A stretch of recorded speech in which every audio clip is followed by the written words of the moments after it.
si organ limfoid sekunder, yaitu adenoid, kemudian tonsil, kemudian ini timus ya, itu lokasinya di sini. Nanti kalau misalnya semakin usia semakin bertambah, dia akan semakin mengecil. Kemudian termasuk di sini ada limfonodi inguinal, kemudian termasuk appendix, termasuk di intestine itu juga ada limfonodi yang disebut dengan Peyer's. Kemudian spleen ini juga tadi termasuk organ limfoid sekunder.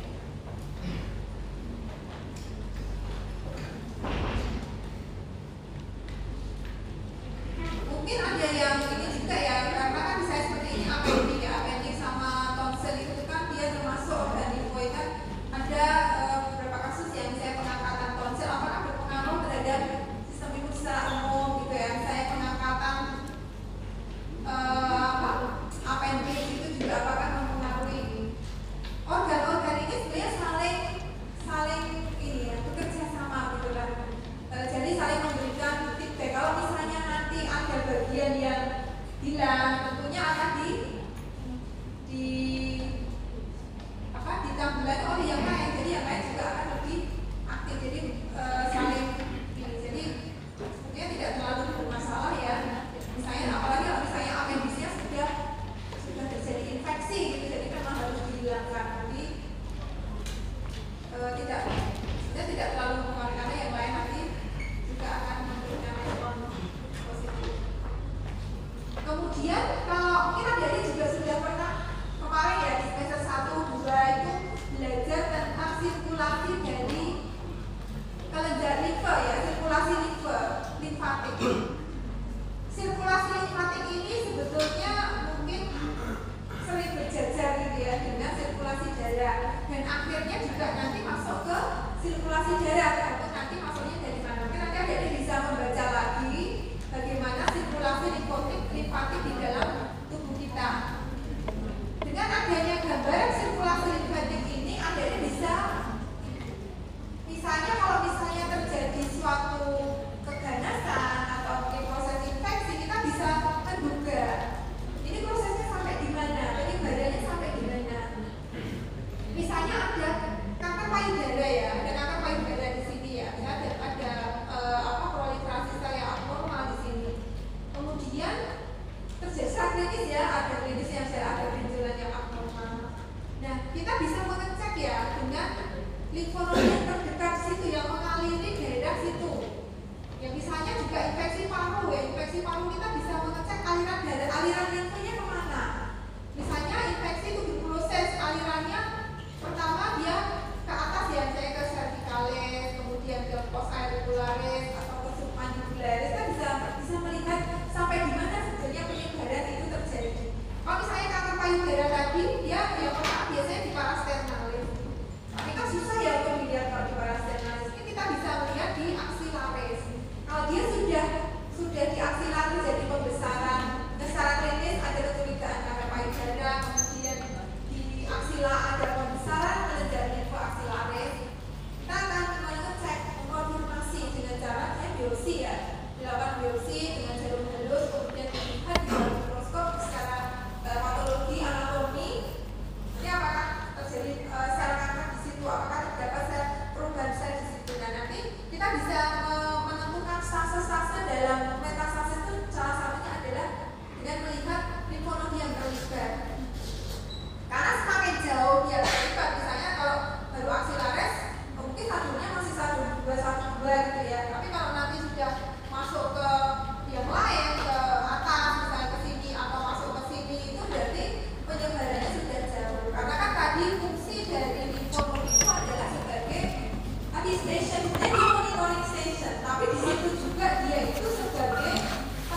Kemudian di sini kan ada station ya, ada limfonofi yang tugasnya itu adalah menghentikan penyebaran dari apakah itu keganasan atau suatu infeksi. Nah ini adalah gambaran secara potongan dari limfonofi. Di sini ada bagian kapsul, kemudian korteks, kemudian medula ya. Nah disinilah tempat dari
fungsi tonsel, apa fungsi PCS, apa fungsi yang lain yang termasuk secondary lymphoid organ tadi, dan bagaimana strukturnya. Secara singkat kurang lebih sebetulnya sama ya strukturnya, misalnya infonofilia itu kan mirip.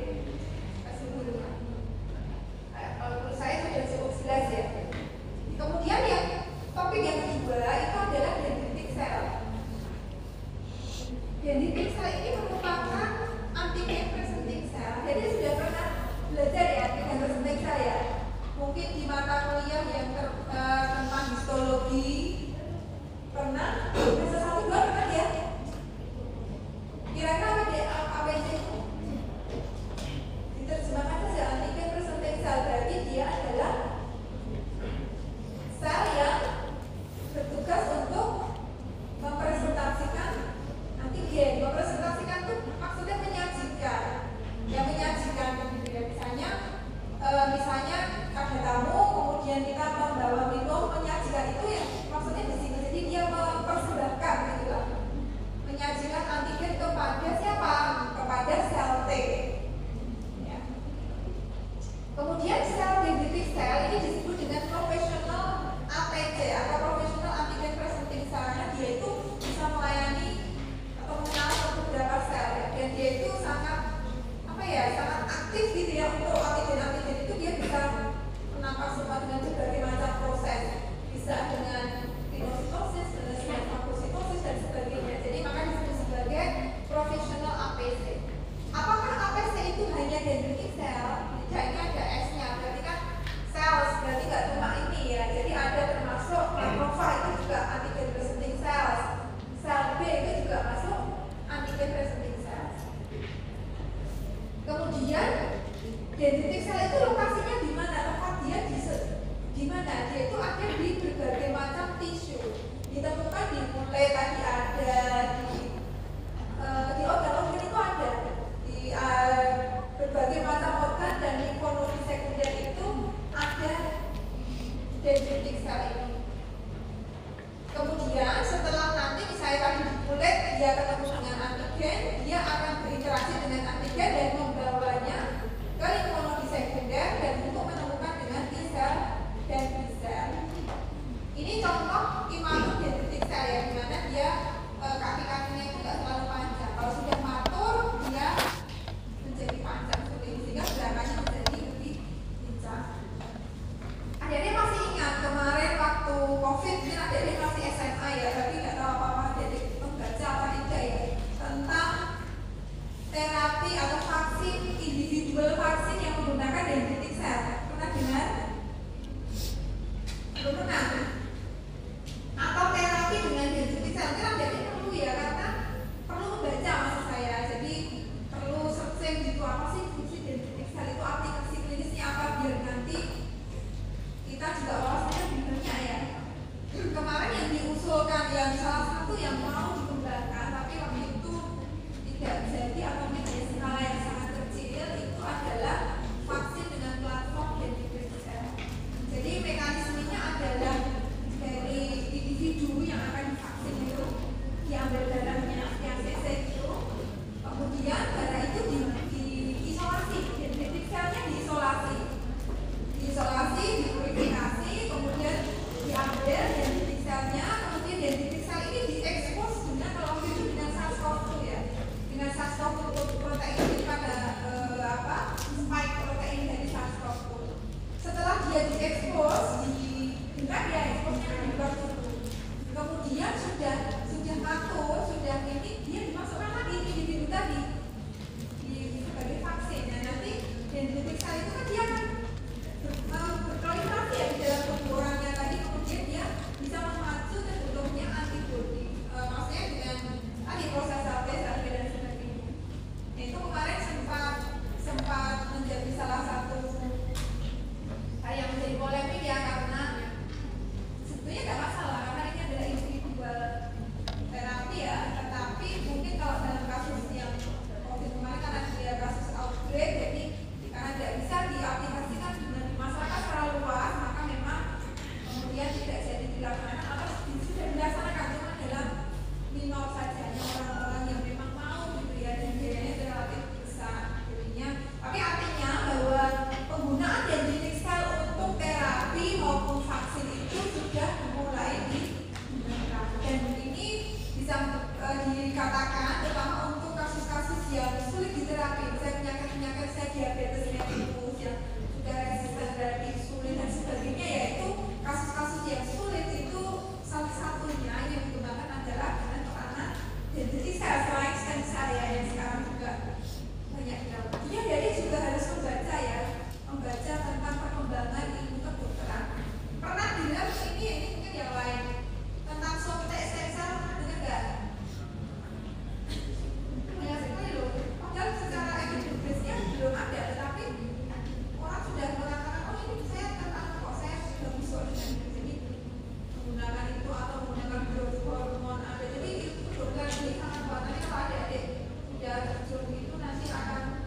Nah, kalau misalnya nanti pada saat mungkin adik-adik kemarin yang saya vaksin, bagaimana mekanisme vaksin yang disuntik ya? Vaksin kan disuntik kan di intradermal bisa ya?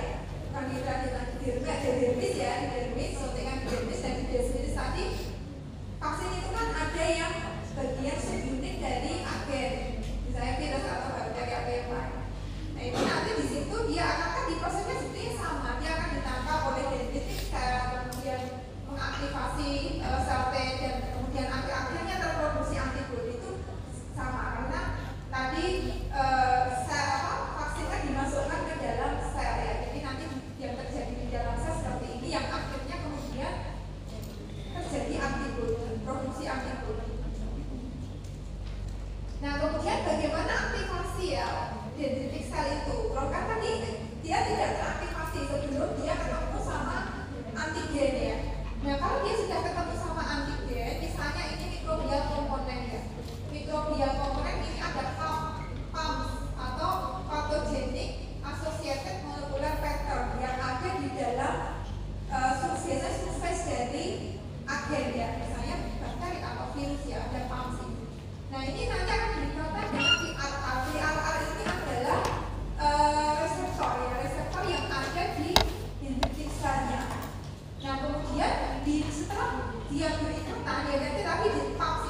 8 dan CD4, kemudian dia berubah menjadi matur yang hanya mempunyai salah satu saja CD4 atau CD8. Di sini ya di timus. Kemudian setelah itu, setelah matur baru kemudian dibawa ke secondary lymphoid organ. Sementara kalau yang sel B itu tadi diproduksi di sumsum tulang, dia dimaturasi di sumsum tulang. Setelah matur sama dibawa ke secondary lymphoid organ. Kemudian dari sini, ya kalau misalnya ada pertemuannya nanti ya di sini di secondary lymphoid organ. Nah untuk yang T cell, untuk sel T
reaksi dengan MHC molekul. Jadi MHC itu kan ada dua, MHC kelas 1 dan 2. Jadi tahu ya MHC? MHC tahu nggak? Saya nggak tahu. MHC major histo probability complex. Tapi dibaca ya, itu sebetulnya ada di topik, biasanya topik histologi itu ada. Jadi MHC itu tadi kan semacam kayak semacam protein yang diekspresikan oleh sel, apakah sel makrofag atau sel tubuh ya. Jadi kita punya spesifikasi itu, yaitu MHC kelas 1 dan MHC kelas 2. Jadi yang dia mampu mengenali, maka ini di epitelial sel dari deposit tadi dia kan punya MHC kelas 2, dia kenal. Oh, bisa mengenali, bisa mengikat. Berarti ini positif, yang positif mengenali disaring, yang tidak bisa kenal dia di apoptosis ya, dibuang, dirusak karena dia nggak akan berfungsi nantinya. Nah kemudian kalau sudah kita dapatkan sel timosit yang mengenali MHC kelas 1 atau kelas 2, kemudian lanjutkan dengan negative selection. Negative selection itu dengan men-screening sel yang dia itu mempunyai high affinity terhadap sel MHC. Jadi sel tubuh kita juga punya sel MHC. Dia mengenali tapi affinity-nya itu terlalu tinggi gitu. Kalau affinity-nya terlalu tinggi, katanya terlalu kuat, maka berbahaya. Karena nanti dia bisa menyebabkan kerusakan pada selnya. Jadi dia punya MHC kalau itu 2 kita itu. Kemudian di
tadi ada dendritic cell yang membawa antigen masuk, maka akan terjadi aktivasi sel T. Karena sel T yang ada di limfonoid itu adalah naif T-cell.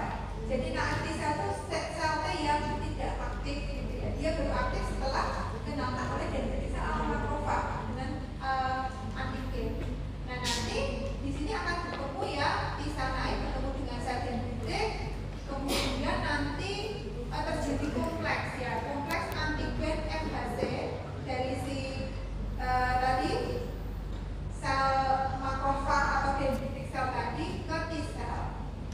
Ya, kemudian di sini akan T-cell menjadi terstimulasi ya, bisa melalui ikatan dengan B7 dan sebagainya. Nah, nanti kemudian akan terjadi aktivasi. Mungkin bisa dilihat di sini ya bagaimana aktivasi T-cell kan beberapa jalan.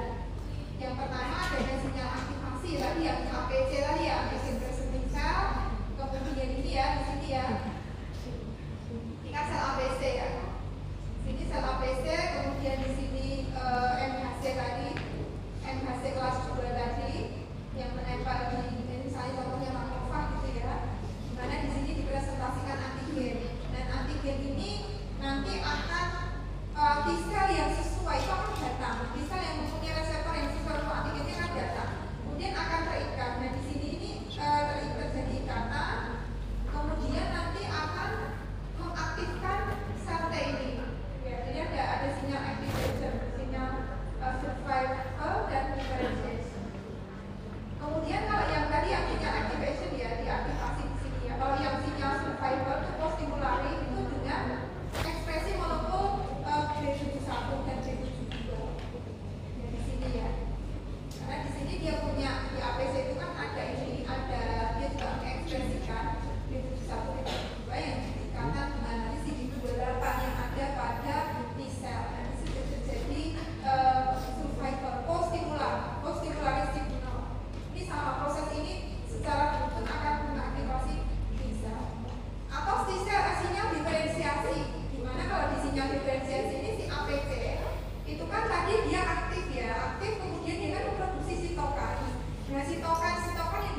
enzim yang kemudian merusak atau membuat perforasi dari sel yang terinfeksi tadi. Kemudian kalau yang ini T-cell helper. Tadi salah satu fungsinya adalah mengaktifasi sel B. Jadi begitu ada, ini contohnya makrofag ya, makrofag dia memakan mikroorganisme, kemudian kan dipotong-potong menjadi peptid kecil atau fragmen-fragmen antigen yang kecil. Kemudian dia dibawa di sini ada MHC kelas 2, dipresentasikan di bagian membran permukaan luar dari makrofag. Kemudian dia akan menarik atau memberi signal kepada sel T helper yang sesuai ya, yang mempunyai reseptor yang sesuai dengan antigen ini. Kemudian terjadi ikatan, nah kalau terjadi ikatan, kemudian ini akan aktif, kemudian dia tadi proses selanjutnya aktivasi B sel, kemudian aktivasi sel plasma dan produksi antibodi.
kemudian dengan